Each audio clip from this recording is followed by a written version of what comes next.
Esto nace por una denuncia de la embajadora o la ministra de Relaciones Exteriores por agravios a su honra y a su honor como una violencia política de género de parte de la vicepresidenta señora Verónica Abad.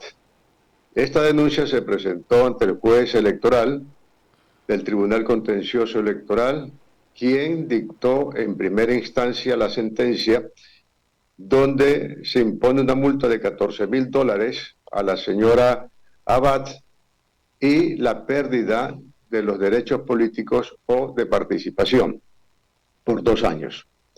Luego, la apelación que hace ella en este organismo pasa al Pleno del Tribunal Contencioso Electoral y por mayoría ratifican la sentencia del juez de primera instancia. Le corresponde a la señora Abad, es, si desea, presentar los recursos de apelación y de ampliación, pero eso no cambia el fondo de la sentencia. Es más, son recursos de forma, no de fondo. Luego se tiene que esperar que el mismo organismo, que es el Pleno, que dictó su resolución o sentencia, tiene el carácter de definitiva, son inapelables. Por lo tanto, después de 2 días, que transcurran los 3 días del recurso de apelación y de ampliación que puede presentar la señora Abad, eso tiene que enviarse al Ministerio del Trabajo para que se registre este impedimento de no poder ejercer cargo público o función pública de acuerdo a la sentencia que ha dictado esta función electoral del Ecuador. ¿Y el Tribunal Contencioso Electoral está capacitado para decidir lo que ha decidido y con aquello privar de alguien que fue electa por el pueblo, en este caso la vicepresidenta Verónica Abad, doctor? Bueno, no es una destitución. En la sentencia del Tribunal Contencioso Electoral no habla de destitución, sino de la pérdida de derechos políticos o de participación. Pero al perder los derechos, allí ya entonces ya no puede ejercerlo, ¿no? No puede ejercer porque de acuerdo a los derechos de participación que constan en el artículo 61 de la Constitución, en sus 8 numerales, uno de ellos dice no se podrá ejercer función o cargo público cuando hay la pérdida de los derechos que viene de una sentencia emanada por el juez electoral, en este caso la función electoral. En esas circunstancias, la señora ya no puede ejercer la vicepresidencia, ni tampoco puede percibir remuneración económica alguna por parte del Estado. ¿Qué cabe en este momento?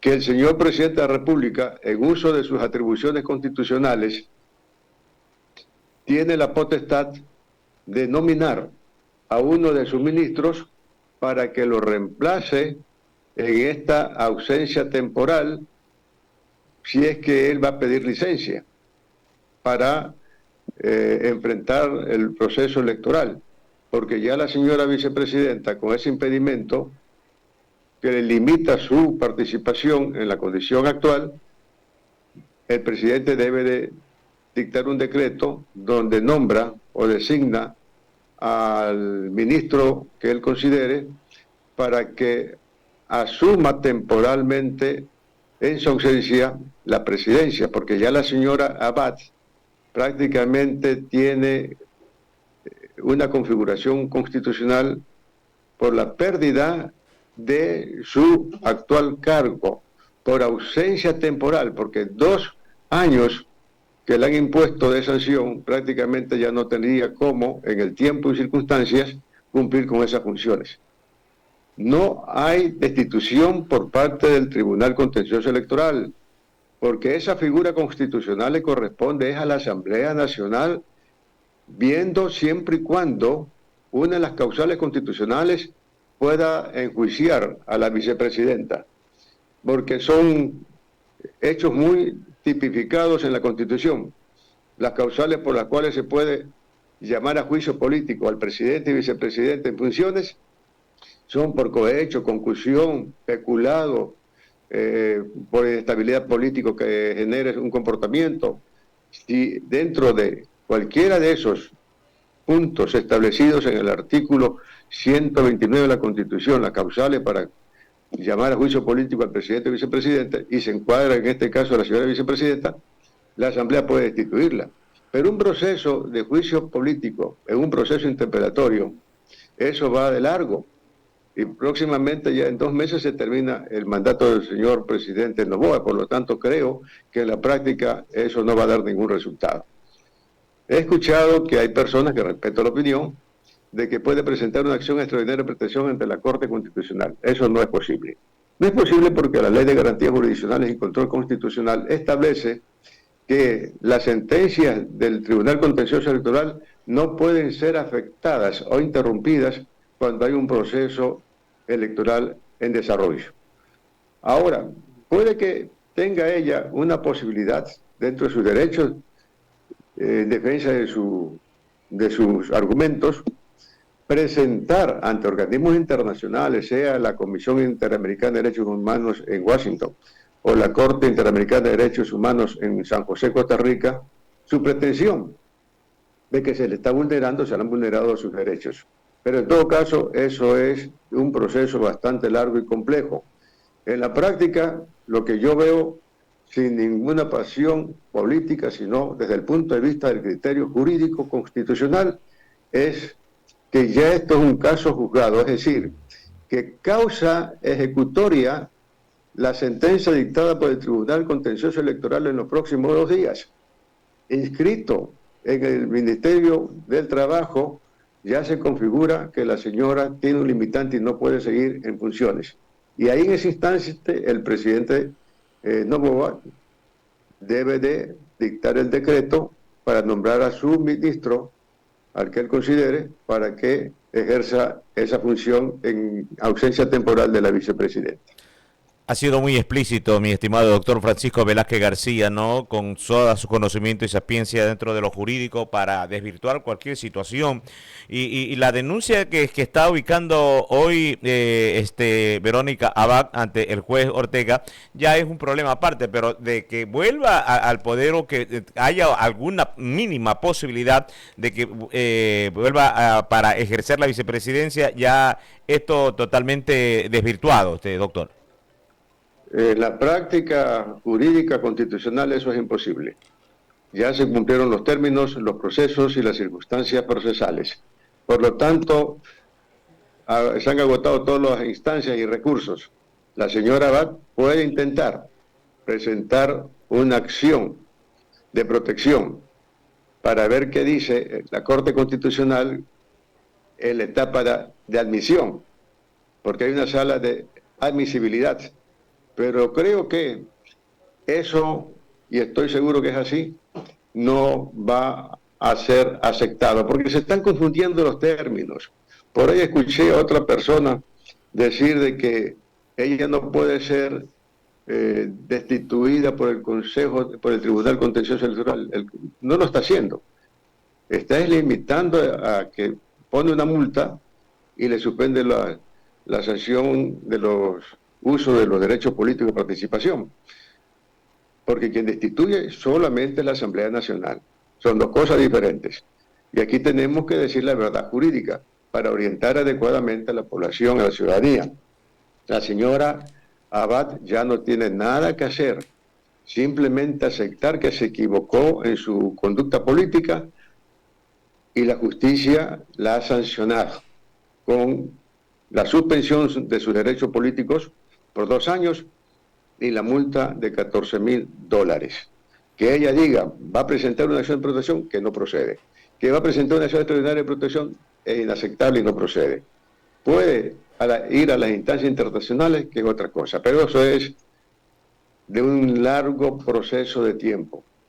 Es decir, ni siquiera es posible que se resuelva la situación de ella con un juicio político para ver si la mayoría del Congreso le dice, bueno señora, a usted no la vamos a censurar, está declarada inocente, pero en la práctica ya transcurrió tanto tiempo que ya hay otro gobierno. En todo caso, las cosas se establecen claramente que existió un proceso en la justicia electoral y ya culminado. Y se cierra esto con la inscripción de la sentencia en el Ministerio del Trabajo y hasta ahí llega la situación jurídica del actual vicepresidente. Capítulo cerrado con aquello, mi querido y estimado doctor Francisco Velázquez García. Y ahora, una vez que ya hay la ausencia por el periodo que falta todavía, ¿no?, del actual presidente, él tiene la potestad de nombrar dentro, como usted señalaba, a sus ministros, de quien él crea conveniente, o tiene que enviar una terna, como ha sucedido anteriormente, a la Asamblea Nacional y de allí de esa terna escoger a uno. ¿Cuál es el procedimiento, el proceso a seguir? Cuando hay ausencia temporal, el presidente de la República, de conformidad al artículo 150, numeral 1, procede a escoger, nominar a uno de sus ministros para que asuma la vicepresidencia, en este caso la presidencia temporal ante ausencia del presidente, cuando hay ausencia temporal, como es el caso de la señora Abad. Siendo una ausencia temporal, porque la ausencia temporal no puede pasar más de 90 días, porque ahí se entendería ya que hay una ausencia definitiva. Cuando hay ausencia definitiva, el presidente de la República envía una terna para que la Asamblea nombre a uno de los 3 nombres que constan en la terna enviada por el presidente de la República. Y si transcurren 30 días y la Asamblea no se pronuncia por el nombramiento de uno de ellos, automáticamente el primero que está en la terna enviada por el presidente, ese asume la vicepresidencia de la República. Qué buena lectura, doctor. Oiga, y aprovechando la oportunidad que estamos conversando y dialogando con usted, siempre han venido dándose inconveniente con los vicepresidentes que no culmina con cualquier otra circunstancia, que es una figura decorativa o no se le da justamente el sitial o el lugar o todas las apreciaciones que tiene que darse dentro de un binomio presidencial y no seguir con estas situaciones que no es la de ahora, sino ya ha pasado en varios casos. Sí, lo que falta en la Constitución, y ojalá que se haga una buena reforma, o como se escucha, que los 2 finalistas, candidatos a la presidencia, tienen la intención de convocar una asamblea constituyente, que se revise la Constitución en las falencias y vacíos. Por ejemplo, ahí se tiene que precisar que la vicepresidenta o vicepresidente tiene funciones específicas, ya no delegables por el presidente de la República, porque esto persiste desde la Constitución del 98, que el presidente de la República le daba las obligaciones que tenía que cumplir, las actividades, las responsabilidades que tenía que cumplir la vicepresidenta. No, yo creo que el segundo mandatario debe tener en la Constitución responsabilidades, atribuciones y principalmente funciones específicas que cumplir, porque esto se presta para muchas cosas. Cuando hay vacíos hay imperfecciones y muchas veces malas interpretaciones. Considero que es necesario subsanar este problema con una buena revisión en esta parte en la Asamblea Nacional o en una constituyente, para que se precise taxativamente cuáles son las atribuciones propias del vicepresidente o de la vicepresidenta, y no que sean impuestas o llamadas por parte del presidente de la República, como en el caso actual, ni en los casos anteriores. La historia ecuatoriana señala pues grandes diferencias que han existido, ¿no?, entre Pedro Cordero y Peñarrera, luego Rodrigo Borja y el vicepresidente de ese tiempo, y así por el estilo, justamente por estas imperfecciones. Hay que llenar ese vacío con buen criterio analítico, jurídico, constitucional, y yo personalmente considero, modestia aparte, que se debe de llenar la responsabilidad, cumplir, no simplemente quedar que las funciones del segundo mandatario son delegables por el presidente de la República. Entonces, si se precisa adecuadamente cuáles son aquellas responsabilidades, no vamos a tener este tipo de situaciones que son bastante complejas e incómodas para la misma democracia ecuatoriana. Doctor, un gusto saludarlo. Doctor, un gusto saludarle, le escuchaba con mucha atención y concuerdo en el tema de que se necesita urgentemente cambiar la Constitución porque es nuestro ente rector para legalizar absolutamente todo y también para darle el cómo actuar a un presidente. En este caso creo, si no estoy equivocada, somos el único país en el cual las acciones que tiene que hacer el vicepresidente de la República son designadas por parte del presidente. Entiendo que en otros países se encargan de lo que es la parte política, el gabinete, sin embargo acá es totalmente diferente. Entonces, ¿usted qué considera? ¿Se debería hacer una consulta popular el gobierno que llegue para hacer este cambio? Bueno, se puede hacer la consulta popular porque para elaborar una nueva constitución y convocar una asamblea constituyente, primero se consulta al pueblo si se pronuncia a favor o en contra que se elabore una nueva constitución. Porque internamente hacer una reforma parcial o enmienda, que no procede la enmienda, porque la enmienda es una pequeña reforma, ¿no?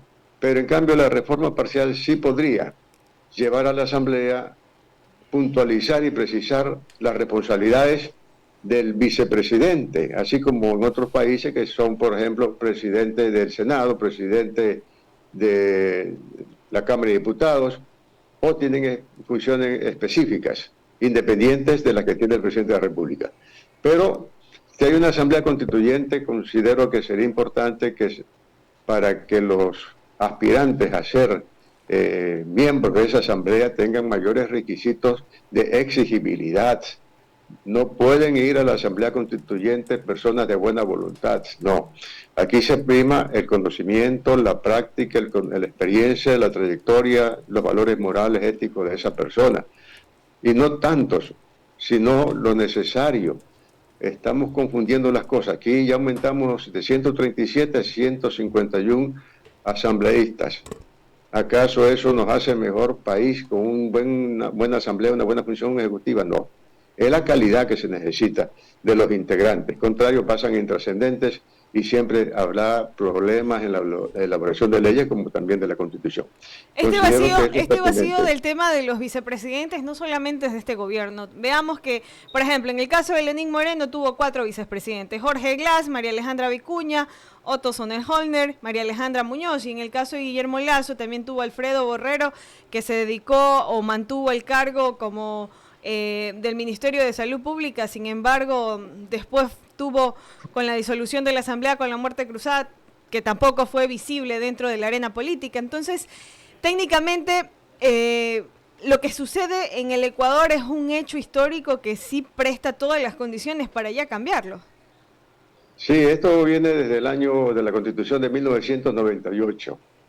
Desde ahí tiene esta particular manera de no precisar responsabilidades y atribuciones a los vicepresidentes. Por eso se les llama a ellos conspiradores a tiempo completo. Lógicamente son funciones intrascendentes, son funciones que a lo mejor no representan la potestad y el nivel jerárquico de un vicepresidente. En todo caso, usted lo apunta muy bien y lo complemento con la explicación de que es necesario precisar con la condición de que la Constitución nuestra sea la carta fundamental de un Estado, el espejo democrático de un Estado, de un país, y tiene que estar bien redactada, bien concebida, para que no haya este tipo de problemas de interpretativos, porque muchas veces las personas consideran una forma de ver la ley y la Constitución como ellos lo entienden. No, el derecho es uno solo, el derecho es la verdad jurídica, y la verdad jurídica es a través del conocimiento, el estudio y la investigación permanente. Y si eso se configura en una Constitución, sería lo más óptimo para la democracia y estabilidad política de un Estado. Perfecto, doctor Francisco Velázquez García. Queremos agradecerle por toda esa sapiencia y explicarnos para quedar realmente ya con lo que se ha hecho y con lo que se está haciendo y lo que ordena justamente lo jurídico y que es lo esencial, y esperar pues tener una nueva oportunidad para seguir conversando de muchos temas importantes dentro de la política y dentro de lo jurídico, que realmente es algo muy fundamental en todo gobierno y en el Ecuador, por supuesto. Así que muchísimas gracias a mi estimado doctor Francisco Velázquez García. Él fue congresista en su tiempo, un buen diputado y dirigente también deportivo. Recuerdo el Manta Sporting Club, ¿no? El recordado de los 5 amigos, y también docente de la universidad, entonces conferencista a nivel internacional, así que es uno de los pesos pesados, mi querido doctor. Así que muchas gracias, en cualquier momento para seguir conversando. Muy reconocido por la oportunidad de emitir un modesto criterio. Gracias por esta gentileza y siempre es un mandar. Buenas tardes. Buenas tardes al doctor Francisco Velázquez García, que nos justamente concedió esta entrevista para tratar sobre el tema de la vicepresidenta Verónica Abad, un caso juzgado ya, no hay que darle vuelta, y que ella puede presentar cualquier denuncia, pero que está inhabilitada, y el proceso es lo correcto, lo que ha hecho por parte del Tribunal Contencioso Electoral. Hemos llegado a la parte final de esta segunda jornada informativa. Los invitamos esta tarde a que conozcan el desarrollo de las noticias locales. Hay muchos temas de qué hablar. Se pronunció la señora alcaldesa sobre el fallecimiento del menor. Visitó a los familiares y este tema está latente. Igual todas las novedades también las van a encontrar en nuestras plataformas digitales, en Facebook, en YouTube, en Instagram, en X, absolutamente todas las plataformas. Vamos a estar proporcionando la información de los acontecimientos que se están desarrollando en la ciudad. De mi parte, que tengan linda tarde. Señoras y señores, el equipo informativo de Cómo va Manaví, Tangi Zambrano, quienes habla Roberto Reyes y Ariel Cerello, les decimos muchas gracias, excelente tarde, bye bye, chao chao.